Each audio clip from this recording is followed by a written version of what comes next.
ഇന്ന് തന്നെ സബ്സ്ക്രൈബ് ചെയ്യൂ നിങ്ങളുടെ പ്രിയപ്പെട്ട ഷോസ് കാണൂ.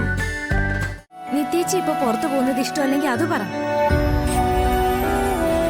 ഞാനാരെയും തടയുന്നൊന്നുമില്ല.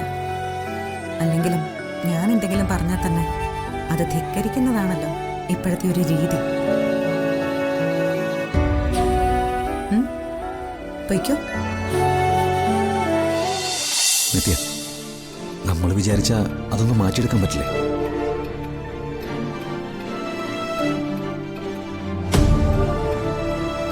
ജ്യോതി മനുവിന്റെ ജീവിതത്തിലേക്ക് പോകുന്നത് പൂർണ്ണമായ സന്തോഷത്തോടെ ആയിരിക്കണം. അവളുടെ മനസ്സിലെ ഭാരങ്ങളെല്ലാം ഒഴിഞ്ഞതിന് ശേഷം. അല്ലെങ്കിൽ നമ്മൾ ഈ ചെയ്ത പ്രയത്നത്തിന് ഒരു ഫലം ഉണ്ടാവില്ല.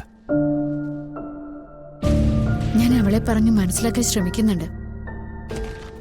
അത് പോരടോ. ദാമ്പത്തിക ജീവിതത്തില് ഒരു അസ്വസ്ഥത ഉണ്ടായ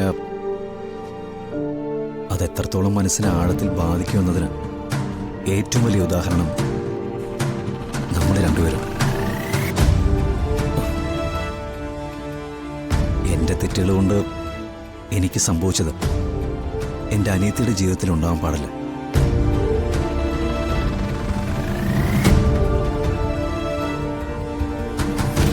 അവള് സേഫായിരിക്കണം. എപ്പോൾ നമ്മൾ അവളെ കണ്ടാലും അവളുടെ മുഖത്തൊരു ചിരി ഉണ്ടാവണം.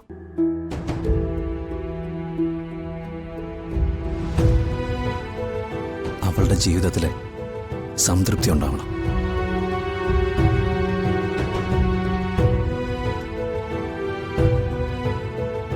ഞാനൊരു കാര്യം പറഞ്ഞാൽ താൻ അതുപോലെ ചെയ്യും.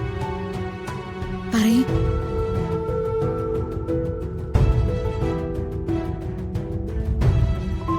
താൻ ജ്യോതിയും കൂട്ടി ഒന്ന് പുറത്തു പോകണം. അവിടെ മനു വെയിറ്റ് ചെയ്യുന്നുണ്ടാവും. അവനോട് ഞാൻ കാര്യം പറഞ്ഞിട്ടുണ്ട്. അവര് മനസ്സ് തുറന്ന് സംസാരിക്കട്ടെ. ഇവിടെ നമുക്കിടയിൽ സംസാരിക്കാൻ അവർക്ക് പരിധിയുണ്ടല്ലോ. എന്തു പറയുന്നു?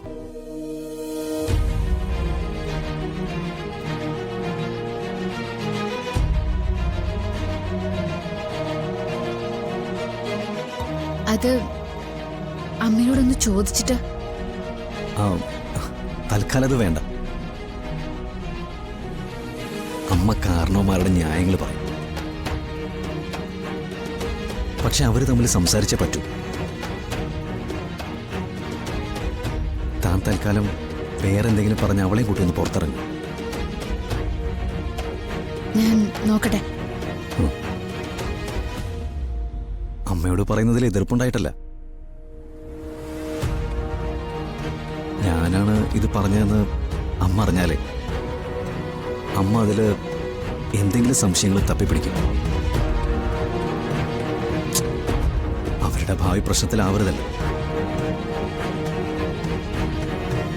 ജീവന്റെ ഉദ്ദേശം എനിക്ക് മനസ്സിലായി. അവരൊന്ന് മനസ്സ് തുറന്ന് സംസാരിച്ചാൽ തീരുന്ന പ്രശ്നമേ ഉള്ളൂ. അത് കഴിഞ്ഞ പിന്നെ ജ്യോതിയുടെ കാര്യത്തിൽ ഒരാശങ്കയും വേണ്ട. ശരി, എന്നാ താൻ ചെല്ല്.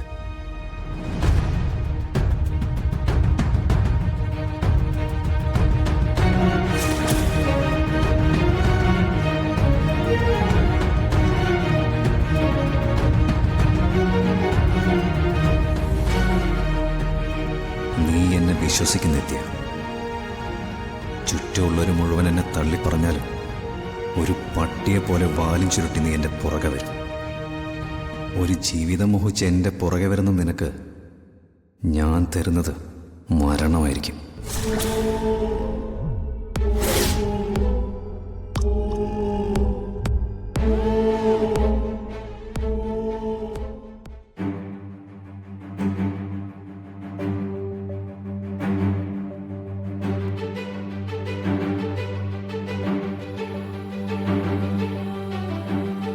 ജ്യോതി, എനിക്കൊന്ന് പുറത്തു പോണം.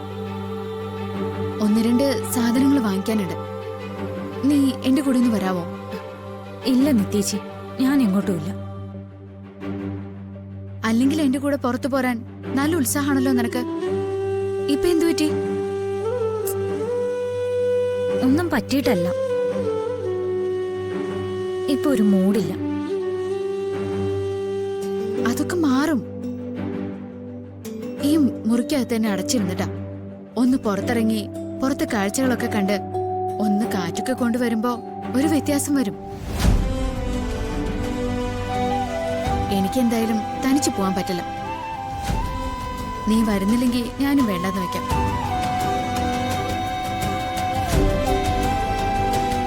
അയ്യോ വേണ്ട, നിത്യേച്ചി പൊയ്ക്കോ. ഞാൻ ഇവിടുന്ന് ഇറങ്ങി നടക്കുന്നത് ഒന്ന് സ്വസ്ഥത കിട്ടാനാ. ഇവിടെ ഇപ്പൊ അതില്ലല്ലോ. പരസ്പരം പഴിചാരലും കുറ്റപ്പെടുത്തലും അല്ലാതെ നമ്മുടെ വീടിനകത്ത് ഇപ്പൊ എന്താ നടക്കുന്നത്? ചില സമയത്ത് ഈ വീട് വല്ലാതെ ബോറടിക്കും. നീ ഒന്ന് റെഡിയാവു ജ്യോതി. ശരി, ഞാൻ വരാം. എനിക്ക് റെഡി ആവാനൊന്നുമില്ല. അത് വേണ്ട, റെഡി ആവണം. കല്യാണൊക്കെ അടുത്ത് വരുന്ന പെൺകുട്ടിയാ. എന്ത് കല്യാണം, എന്തൊരുക്കം? നിത്യേച്ചിക്ക് വേറെ പണിയൊന്നുമില്ലേ? ഈ കണ്ടീഷനിൽ ഞാൻ കൂടെ വരണമെങ്കിൽ വരാം, അല്ലെങ്കിൽ ഞാൻ ഇവിടെ ഇരിക്കാം. ശരി ശരി, എന്നാ വാ.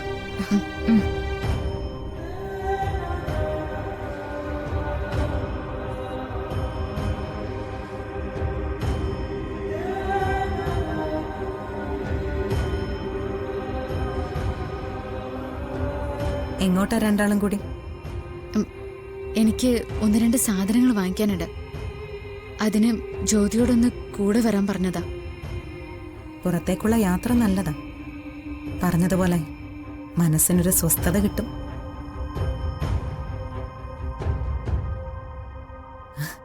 ഇറങ്ങിപ്പോവാൻ ഭാഗ്യമുള്ളവർക്കേ പറ്റൂ. അല്ലാത്തവരൊക്കെ ഇതിനകത്ത് കിടന്ന് നരകിക്കണം. അമ്മേ, ഞാൻ അങ്ങനെ ഉദ്ദേശിച്ച് പറഞ്ഞതല്ല. ഉദ്ദേശിച്ചത് എന്തായാലും കൊള്ളാം. നിന്റെ വാക്കുകൾക്കൊക്കെ ഇപ്പൊ മുമ്പത്തേക്കാൾ മൂർച്ചയുണ്ട്. ജീവിതമല്ലേ മോളെ, അത് സ്വാഭാവികമാണ്. അമ്മയുടെ പ്രശ്നം എന്തുവാ? നിത്യേച്ചി ഇപ്പൊ പുറത്തു പോകുന്നത് ഇഷ്ടമല്ലെങ്കിൽ അത് പറ. ഞാനാരെയും തടയുന്നൊന്നുമില്ല. അല്ലെങ്കിലും ഞാൻ എന്തെങ്കിലും പറഞ്ഞാൽ തന്നെ അത് ധിക്കരിക്കുന്നതാണല്ലോ ഇപ്പോഴത്തെ ഒരു രീതി. പൊയ്ക്കോ.